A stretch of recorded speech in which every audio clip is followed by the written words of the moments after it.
Hi friends. I'm going to start with a story shared by Earl Nightingale. In America, they took a survey of 100 people at the age of 25, all of them. They are quite vibrant and then ambitious. Then they asked that, what is your goal in life? How you are going to come up? They said, I want to be financially independent. But the question was little different. Will you be financially independent at the age of 60? So, after some time, after a quite long time, when they turned 60, again the survey was taken. Then the fact was, out of 100 people, one person was rich, 4 were financially independent, and then balance of the people, they were neither financially independent or some of them still working. This applies to every nation across the world, particularly in India. In the aftermath of the pensions, that is defined contributory pension, introduced in the year 2004 onwards, it left many people pensionless. Even today, and many people over the 60 are working. That's why the very important reason is to be financially prudent and plan your finances. Today, I am Prasad Vedagar, going to tell you about fundamentals of financial planning. Once I went to doctor, so for some reason he gave me prescription. And then I asked, sir, if I encounter a similar problem, will I take the same medicine, whatever the prescription which you have given? Is that okay? He said, no. You have come back to the doctor again for the medical, assessing your medical condition. Then only the medicine should be taken. Again I asked him, what about your finances? Will you manage yourself? Will you go to a consultant? Most of the people are, when it comes to finances, we are doing what is equivalent to self-medication. So we go and hear the tips available in the SMS, WhatsApp and other peers, friends, and then we start investing in stock markets and high risk investments. Even some people go and do the speculations. They play games, online games, in the expectation of getting maximum returns in shortest period of time. My dear friends, our life is not very short. Our life is with the span of 80 years. So we need to plan our finances when you start earning money. Even if you are starting a very low cadre level or very less salary, financial planning is important to each and everyone who starts earning. So today I am going to take about the very fundamentals of financial planning. I have created a financial planning pyramid. It's a very basic one, but if you follow this one, it will come a long way in your life. So with this, allow me to start the financial planning fundamentals, and we will go to the next classes or in my next videos how this financial planning to be done. For today, I am going to talk about what all the basics one must know before they start investing money or whatever the surplus money they want to invest wherever they want. So here is my pyramid. My dear friends, this is financial planning pyramid.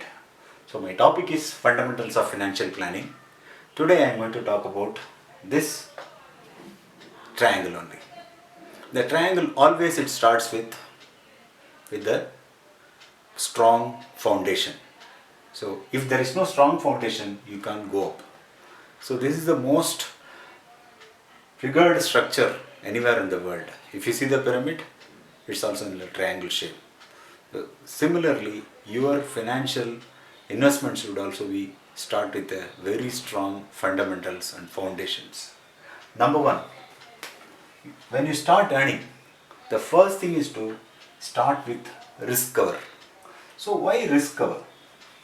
When the person is alive, he is earning money. When he is not there, his or her family, yes, emotional loss will be there, but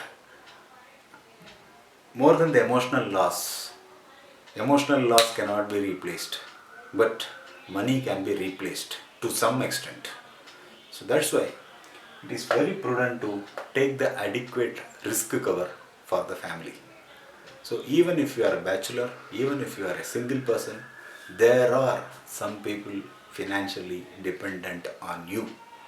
So for that matter, even for as an ex gratia, even if you don't bother about family or more dependents, if you take the risk cover, there is some financial replacement for you, for your family. And I strongly advocate taking the risk cover with your first month's salary.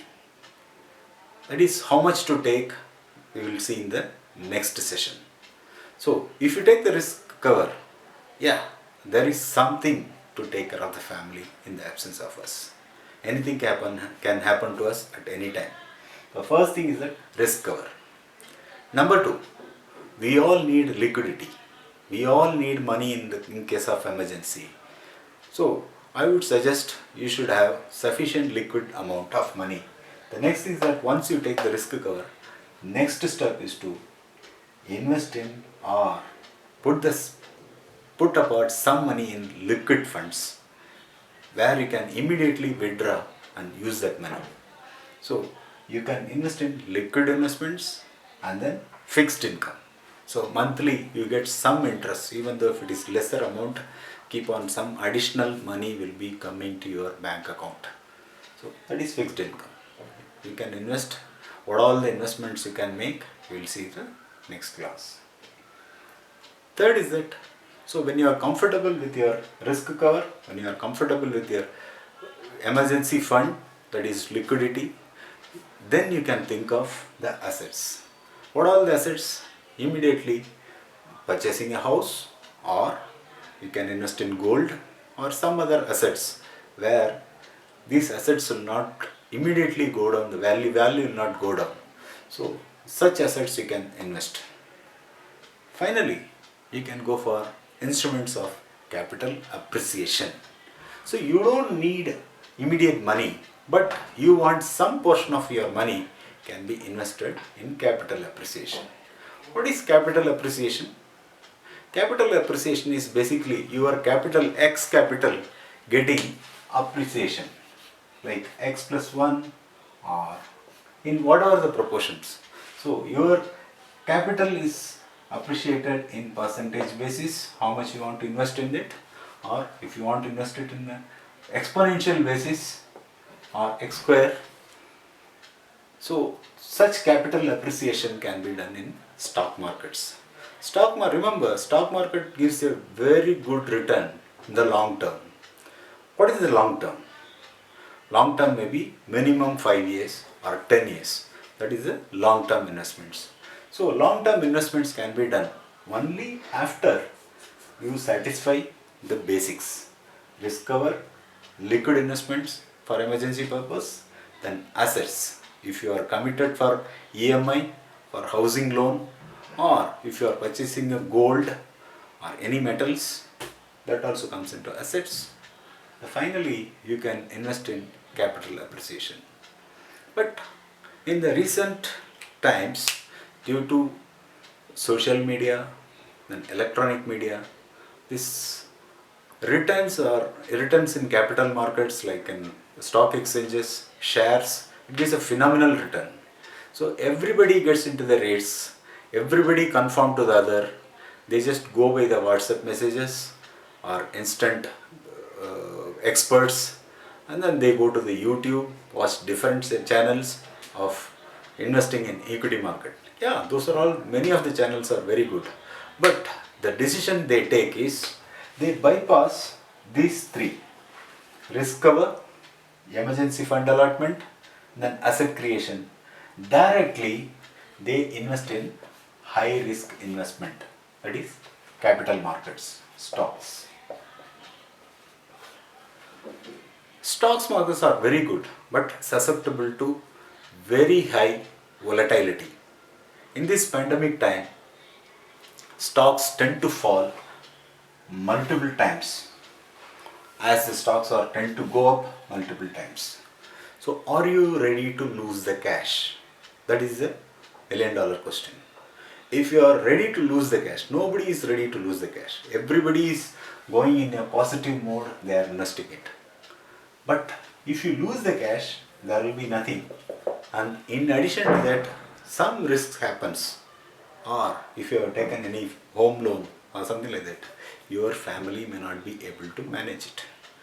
That's why it's very important to invest in stock market only after you satisfy the risk cover.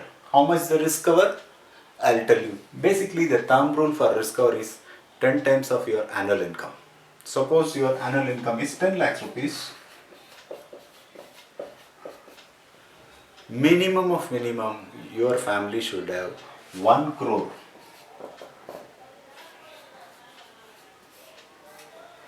1 crore risk cover. Then liquid fund for 6 months, that is emergency fund. Thereafter, assets, if you wish to have. It's always prudent to invest in assets after these two, so that there will not be very less depreciation in your assets, if at all. And then, whatever the balance left out amount, you can invest in capital markets. So, this is my short video, my dear friends. And please subscribe my channel and like it. Signing off. Thank you very much.